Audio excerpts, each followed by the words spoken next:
CFTC would become primary crypto regulator under new Senate committee plan. And this was actually, it looks like it was imposed by the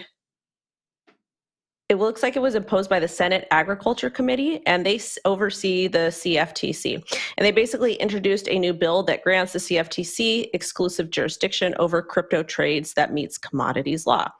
The bill is going to be known as Digital Commodities Consumer Protection Act, and it would create a definition of digital commodity that would include crypto, Bitcoin, and Ethereum, but not anything that may be a security, which is weird because it sounds like they're going to have to kind of give that back to the SEC. So this bill is going to allow the FTC, if it is a pass, the ability to oversee both digital commodity transactions, force registration of digital commodity platforms, but they're still going to have to work alongside the SEC to determine what is a security and what isn't a security. And I kind of want to hand this over to Will because his face is giving me that crunchy look, like what the heck does even happening here?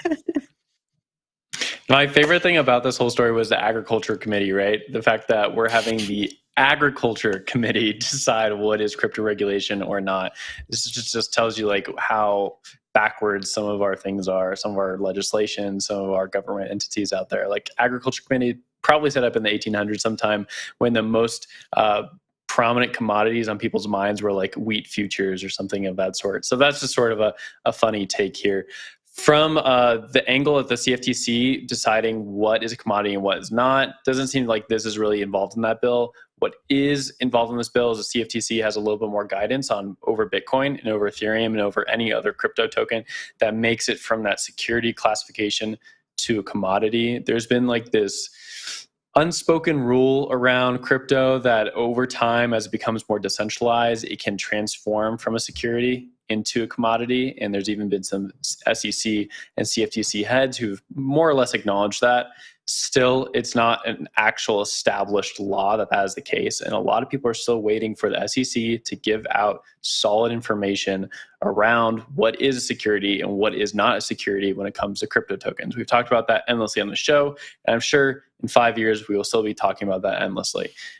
The most recent case here is with Coinbase, right? Where Coinbase is being actively investigated, reportedly investigated by the SEC over the listing of certain tokens that are securities or not securities. Coinbase shot back and said, these are not securities. We've adhered to guidance from the SEC itself. Why are you investigating us? But the SEC obviously is going to do what it thinks it can do to protect retail investors.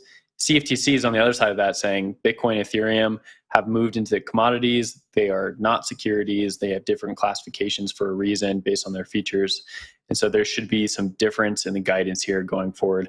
I don't know what happens with all this, right? We don't know if the Agricultural Committee will pass any of this. We don't know if this is enough to really change the landscape for exchanges, which is really where this matters.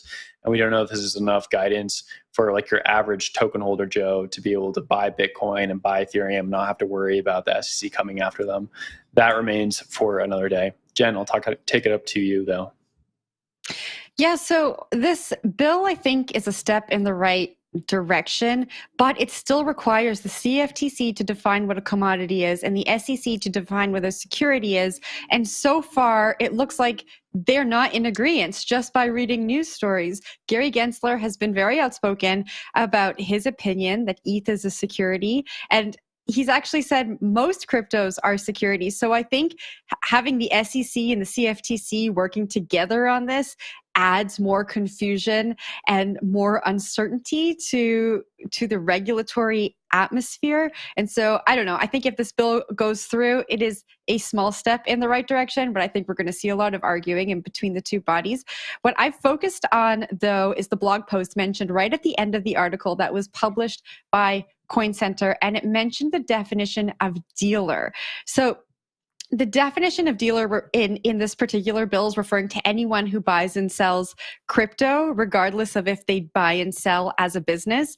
And this just was another indicator to me that the language that's being included in these bills are still so unclear and still so left to interpretation that we're really not getting anything done. Like I feel like we really need to get granular on the definitions. But Zach, I'll give it to you for last words before we wrap it up.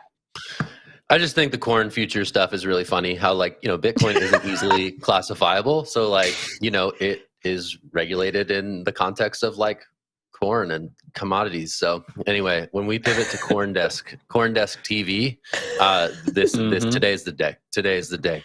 I do think what is happening behind the scenes though with some of these bills is that various participants in the crypto industry are putting their weight behind different versions of what these future regulatory schemes will look like. So behind the scenes, I think people are saying, okay, this one is a little bit better, or this one is a little bit better, and we're going to throw our weight when it comes to lobbying behind one or the other. So which one gets over the finish line? Who knows? It's going to be interesting to see who's backing which one, though.